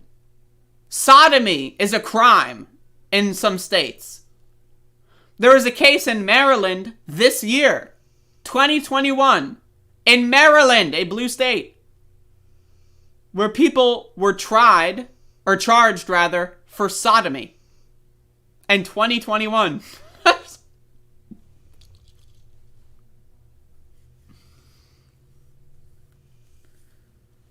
Right? So I don't know what to tell you. Saying crime does not elicit the same feeling that it does around, like, your fucking racist buddies. The blacks are committing crimes! Like, smoking weed. Crime! They're criminals, man! For smoking weed. Yeah, that's right. So, I mean, like, there is no sense. There is no logic. There is no reason. Can you not appreciate the difference between holding a gun to someone's head and forcing them?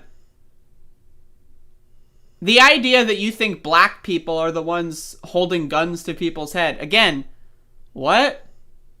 What? Is there a difference? Yes. Honestly, though, guess what? A corporation getting away with it and continuing to do it over and over and over again to millions of people is worse than one single person robbing one or maybe two people. Millions of workers not being able to pay rent because their employers stole their money is worse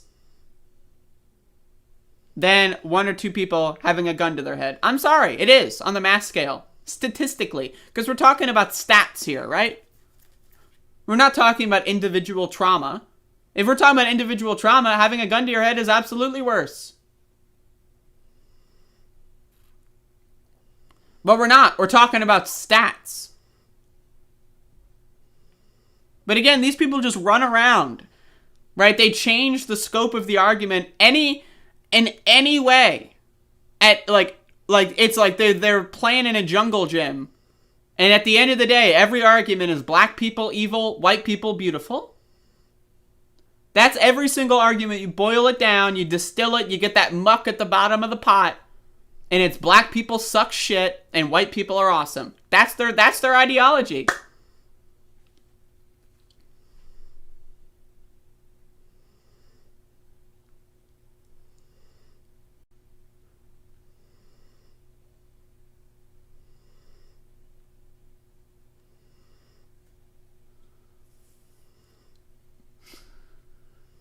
Police murdering black people at a disproportionate rate compared to white people. That's the system working as intended, because the black people are criminals. Well, why are they criminals? Because drugs.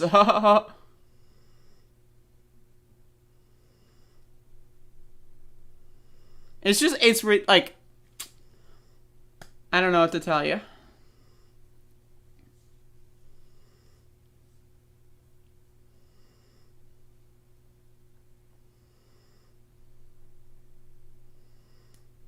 But again, what it boils down to here, the fundamental here, there's like all statistics, you can read any set of statistics in any way you want.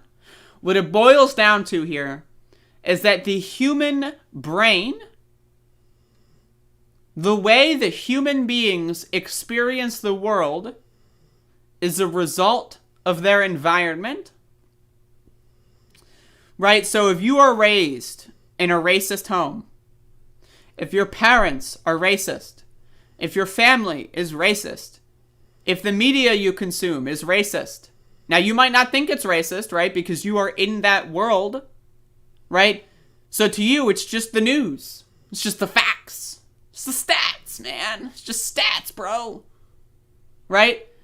In your world, the human brain is not capable of really rationally, logically understanding things on mass scale. It's just not. It's not capable. And that's why we come up with things like stats and that kind of stuff. It's, you know, at the end of the day, the numbers exist, right? Now you can look at the methodology, right? Not all stats are like laws of physics. Stats are not physics. It's not like, you know, mathematical constants throughout the universe, right? Methodology when it comes into statistics is important, right? But again, the world that you live in, the brain, the way the brain interprets what the real world is based on the environment that you live in. If you live in a society, right? Like, let's just put it this way. Let's just put it this way. Have you ever lived next to a train station? I used to. When I lived in Washington, D.C., I lived near a metro line, and so I would hear trains all day, every day. And eventually, I stopped hearing them. Why? Because my brain was so used to being in that environment that it genuinely just uninterpreted the train from my life because it's always there, and therefore I don't pay any attention to it. Right? Think about that. Your brain interprets reality based on your environment and will automatically make changes to how you perceive the world, right? Based on the world that you're living in. Right? So, when you live in a world where you don't really know any black people, and the black people you do know are the people, like the kind of, let's be honest, there's a brand of black person that loves to shit on other black people. That's, we all know that. That's a thing, right? And so, when those are the only black people that you know, the ones who, as D.B. Cooper said, escaped the inner cities. They escaped. And instead of wanting to solve all the problems of, mental health issues, economic issues, poverty, the drug war, right? Instead of wanting to solve those problems, all they do is shit on other people. That's the world you live in. Your brain interprets every experience that you have and constructs reality based off of it. That's why reading the news is so important. But again, we're in this world where the news, you can read whatever news you want that's relevant to your world. Everyone gets their own news. You got the racist news. You got the real news. You got corporate news. You got liberal news. You got conservative news. You got Nazi news. Everyone has their own news that they get to read. Everyone interprets reality in their own way, and the bubbles keep growing.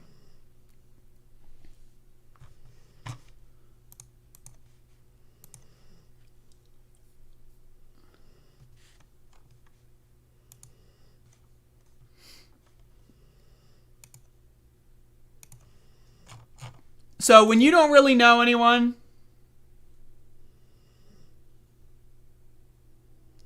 D.B. Cooper. Why doesn't Andrea leave the safe small town and live where my friends used to live? D.B. Cooper, there are shootings on my street literally almost every single day. Like 4 or 5 times a week. There are shootings on my street. A 3-year-old was shot and killed down the street from me 3 or 4 days ago. Right? There have been gang-related shootings in my city almost every week, all year. So the idea that you're going to say I live in a safe small town is ridiculous. When you look at the crime index, I live in one of the most unsafe cities in America.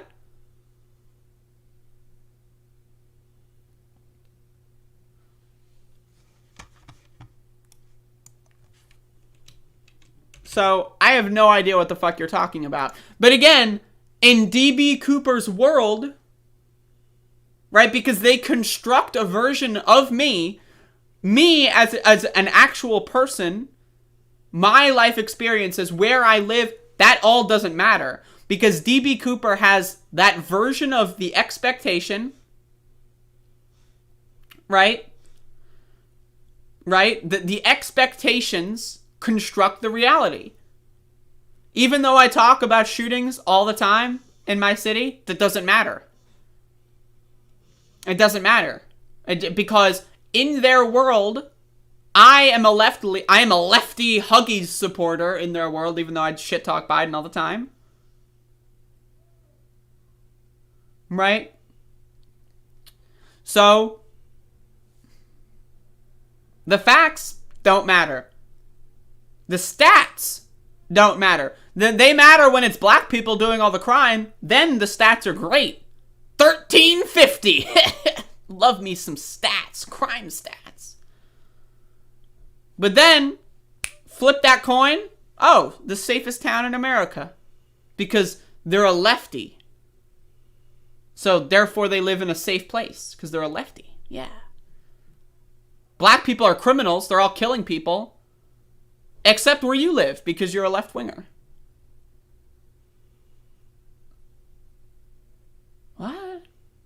Like, it doesn't matter that bullet holes are literally all over my street. It doesn't matter that I have had my house get shot at on accident during shootouts in my street. That's irrelevant because I'm a left-wing podcaster and therefore I can't possibly ever, and I'm a white person, right? I'm a white left-wing podcaster and therefore I can't possibly ever, it's impossible for me to have any experience with the blacks or with violent crime because I'm a white left-winger. I'm incapable of knowing these things because in D.B. Cooper's version of the world, like, you can look up the crime statistics in my city, but you choose not to because that's not part of the universe that you live in. Like, and that's the thing that's crazy to me. It's out of control. Like, people's abilities to just be completely divorced from any possible shared consensus of reality. I don't know how human society can move on. I really don't. If every single person has their own universe, how is it possible that we can all coexist? I don't know. I don't know how it's possible. I really don't.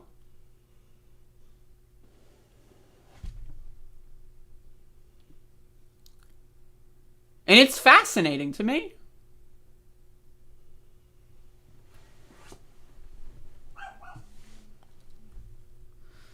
I did not. Remade? Feel free to post it to me in a DM or something. And no, I didn't do a recap today. I'll do it tomorrow.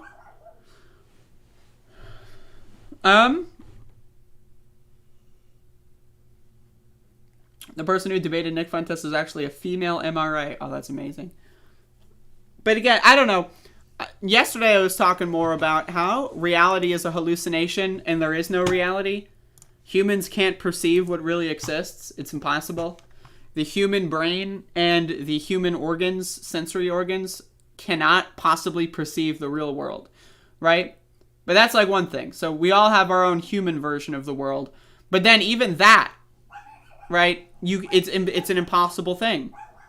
Because your world, the world that you live in, is based on your experiences. And when your experiences are completely different than other people's experiences, you don't live in the same world. But then there's like, kind of like, for me, I try anyway to be open to these experiences. I try to listen to things that people say. I want to know more about the planet and society and the civilization that I'm a part of. And so I search. That's why I let people like DB Cooper in my chat, even though I know that they're an idiot.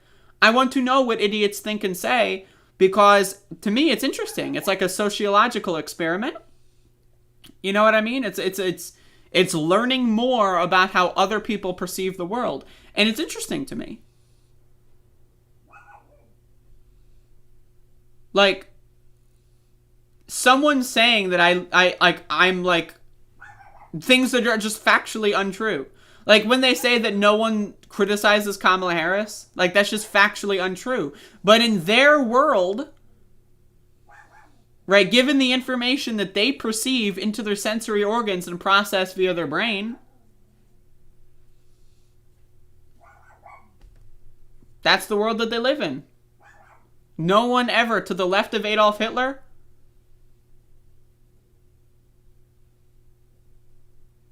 could possibly ever criticize President Huggies. It's impossible. So, anyway, I'm going to turn this off. Thank you all for watching. I'm very interested in consciousness and the study of consciousness lately. So I've been reading a lot about it. So I'm trying to wheel that into all of my commentary today, or recently even. But anyway, thank you all. I will see y'all tomorrow or later today. It's possible. It's unlikely, but it's possible. You never know. Anyway, bye-bye.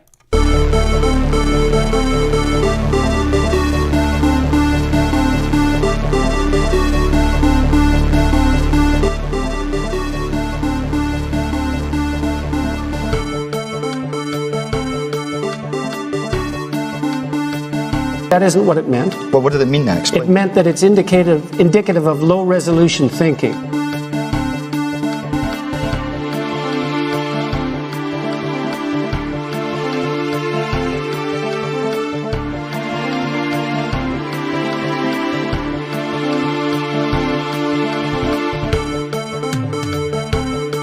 But I tell you, if you have a problem figuring out whether you're for me or Trump, then you ain't black.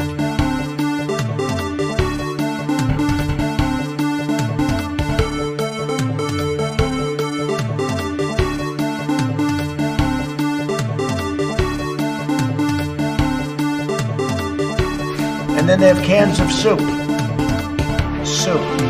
And they throw the cans of soup. That's better than a brick because you can't throw a brick, it's too heavy. But a can of soup, you can really put some power into that, right? And then when they get caught, they say, no, this is soup from my family. They're so innocent. This is soup from my family. It's incredible. And you have people coming over with bags of soup, big bags of soup, and they lay it on the ground, and the anarchists take it and they start throwing it at our cops, at our police. And if it hits you, that's worse than a brick because it's got force. It's a perfect size. It's like made perfect. And when they get caught, they say, watch Hillary examine the terrain. Watch a campaign with the man Tim Kaine. Tim Kaine in the membrane.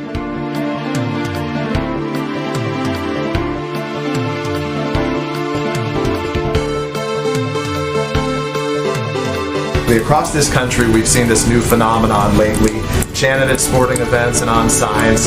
The phrase is, let's go Brandon.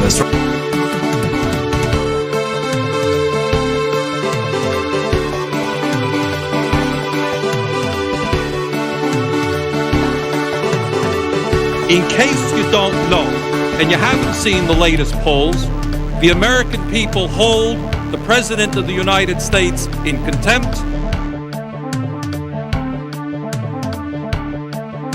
They felt pretty comfortable after day 2.